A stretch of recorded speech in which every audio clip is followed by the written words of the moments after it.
And as you continue going through the book of Deuteronomy, I want you to remember this is like one extended monologue. In other words, like Moses is the only one talking, and he talks and talks and talks. Okay, I think this became apparent to me years ago through listening to a dramatized audio Bible. I don't know if you've ever done that. I like ones like the Bible Experience or the Word of Promise. There's probably others out there as well. But you know what I mean, where like you've got like professional actors maybe reading different portions of the Bible, or they read the whole Bible, but there'll be like the characters, there'll be sound effects, things like this. It's just a really great way to listen to the Bible. Well, I remember reading, I think it was with my wife, we were listening actually, maybe in the car, to the book of Deuteronomy. I think this was in the Bible Experience. And you know, I think that the producers of the Bible Experience probably were having a hard time because, as I'm saying, the book of Deuteronomy is just one monologue. Like you can't really have other characters. It's just one guy talking and talking and talking. And so I remember going through Deuteronomy and listening to these laws and so forth, and they're like reaching, trying to find something like engaging for the hearers, you know? So there were like laws about like if you're swinging your axe and the axe head flies off because you weren't being careful and it like strikes somebody and kills them. And so I'm like listening to this guy like reading this, and I'm like hearing the chopping of the axe, and then all of a sudden I hear this axe head fly off and hit someone who like screams and dies on the video, or on the not the video. Thankfully it wasn't a video. On the audio. And that was what made it dawn on me that Deuteronomy is an extended monologue, right? It's one of the most important books in the Bible, but it can be a book that's a little bit hard to read because it's Moses just reiterating all the things that he's been teaching from Exodus to the book of Numbers to the first generation. He's now really focusing in his final words on the second generation.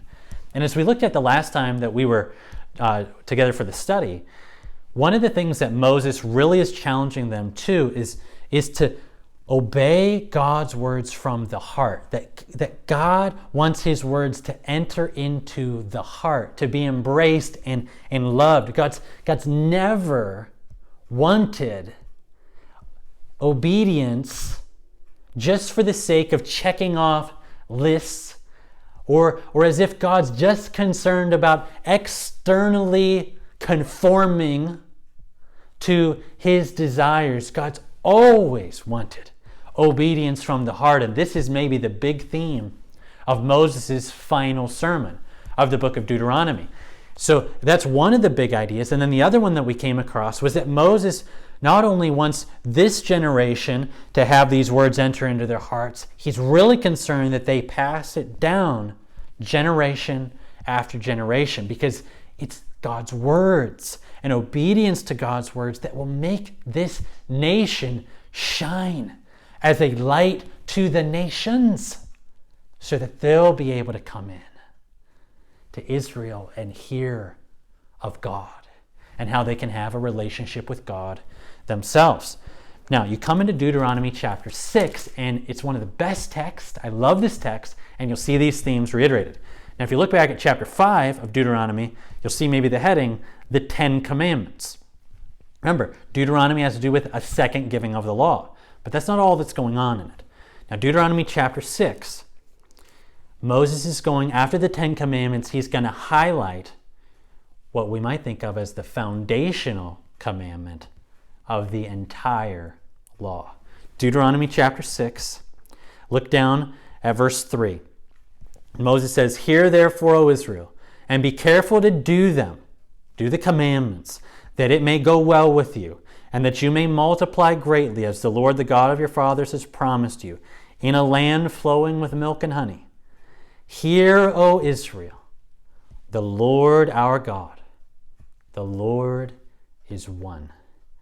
And you shall love the Lord your God with all your heart, and with all your soul, and with all your might." This is what is often called the Shema.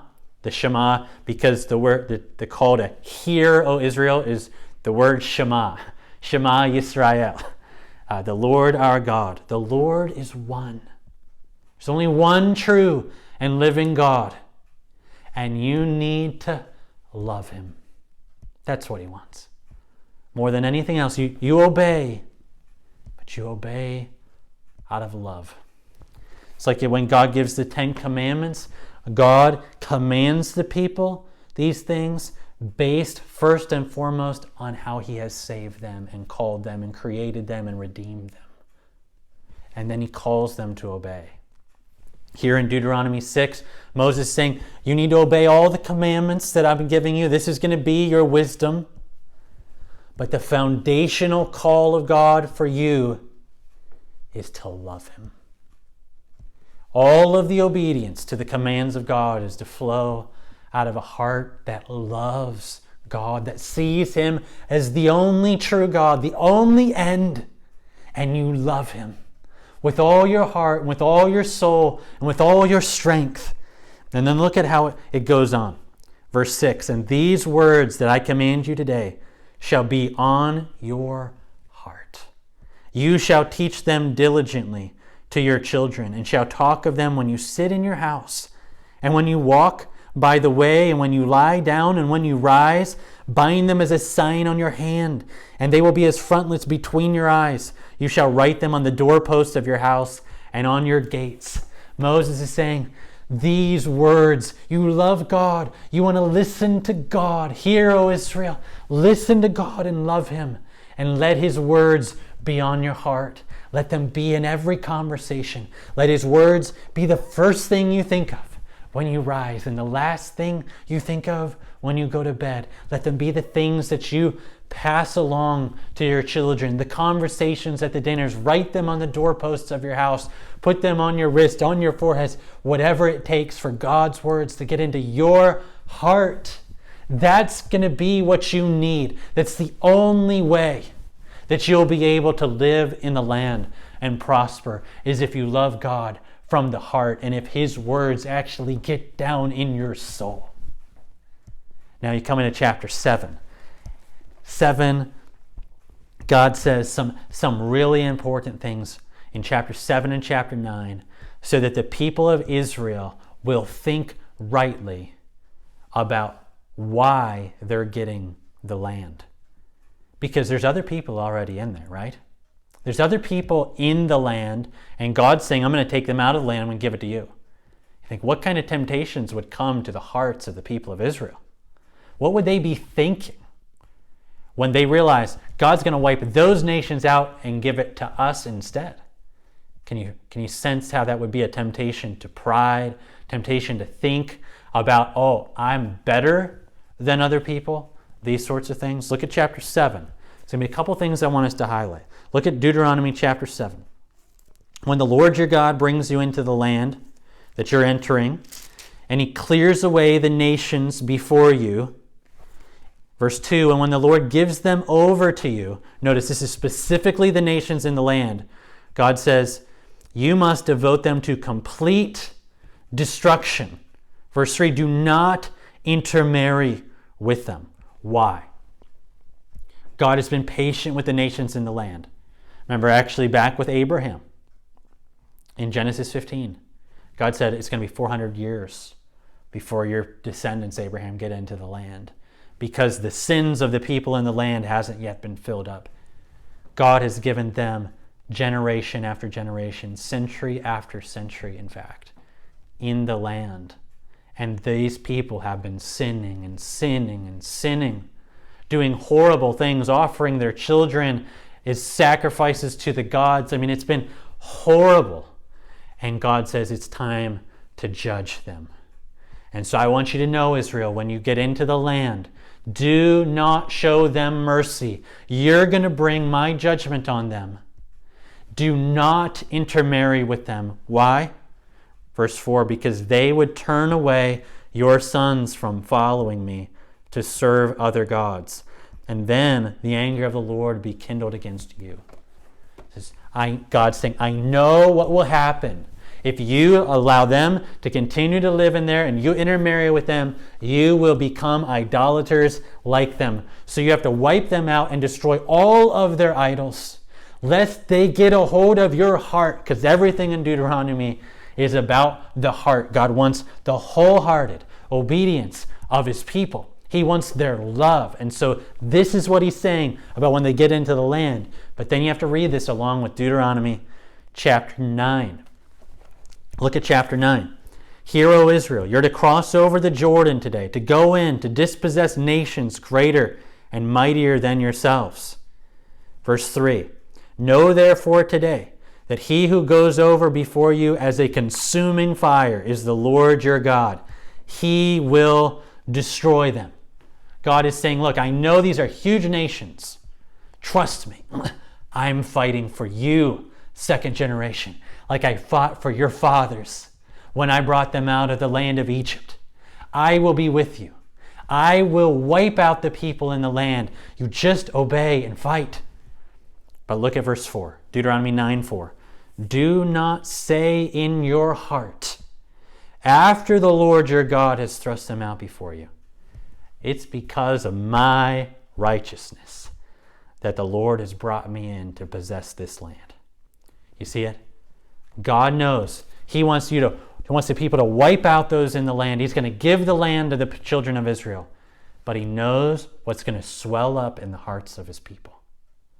The temptation is going to be proud and to think it's because of my righteousness that the Lord is delivering us and giving us all of this good. Look at what God says in verse 4 after that. Whereas it is because of the wickedness of these nations that the Lord is driving them out before you. God's not judging them because of how righteous you are. No, God's judging them because of their horrible sins. And look at verse 5. And it's not because of your righteousness or the uprightness of your heart that you're going in to possess their land. It's because of the wickedness of these nations. And so God can confirm the word that he promised, that he swore to your fathers, to Abraham, to Isaac, and to Jacob. Again, it's not because of your righteousness that God's going to give you any of this good. It's because of their wickedness that God's going to judge them, and it's because of the promises of God to your ancestors that God's going to give you this land, not because of how good you are. Now, verse 6, you think there's a theme here? Know therefore that the Lord your God is not giving you this good land to possess because of your righteousness, because you are a stubborn people. Remember and don't forget how you provoked the Lord your God to wrath in the wilderness. From the day you came out of the land of Egypt until you came to this place, you have been rebellious against the Lord. Whatever God does in blessing you, what does Moses want the people to remember? Never think, never say in your heart, it's because of my righteousness that I am getting these things. Oh, it is not because of our righteousness that we get anything good from the Lord. And this is where I'll leave us by going back to chapter 7, verse 6, and look at what God wants them to always remember. Chapter 7, verse 6. For you are a people holy to the Lord your God. The Lord your God has chosen you to be a people for his treasured possession out of all the peoples who are on the face of the earth. It wasn't because you were more in number than any other people that the Lord set his love on you and chose you, for you were the fewest of all peoples, but it's because the Lord loves you and is keeping the oath that he swore. You want encouragement? If you know God, if you know the God of this book, if you're receiving the blessings of God, never think it's because of my righteousness that I'm getting these things. It's not because of your righteousness.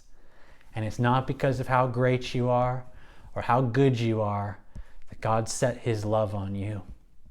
Not at all. God chose to set his love on you, not because of how good you are or how righteous you are, but because he loves you. And because of the promises that are found in the scriptures, he wanted to fulfill his promises. This is what we see with Israel, and this will carry through the whole Bible. God is a gracious and merciful God who does not do good to us because of how good we are. No, it's not because of our righteousness. It's because of his goodness, his love, and his faithfulness to his promises.